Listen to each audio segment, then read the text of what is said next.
what should you do if you receive a message from Google Search Console that your pages of your website are not being indexed. So you will see a message email that looks like this, saying new reasons that prevents pages from being indexed. Now, indexing in Google for your pages is very important. If your pages are not being indexed, it would never be searched. All right. Now, okay, so if you receive this message, okay, do not be anxious. Okay, what happened is we can do and check some settings in your WordPress account. So let's get into your WordPress account.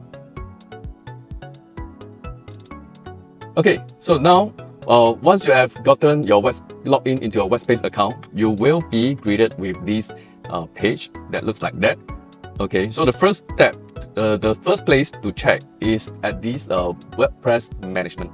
Click on WordPress management and make sure that your WordPress install is being detected. All right, so you can do a refresh over here so that the settings are all being refreshed to the latest information.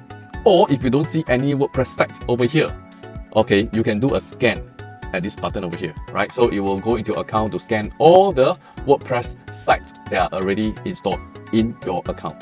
Now, to overcome that error, okay, the most important setting is this setting over here, which is search engine indexing.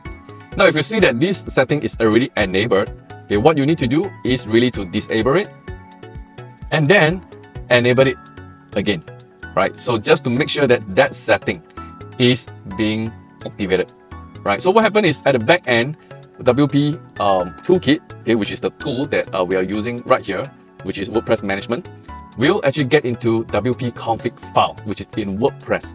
Okay, so this is the site.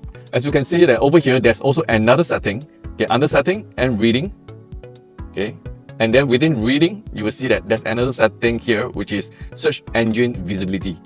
All right, so ensure that this setting is being unchecked.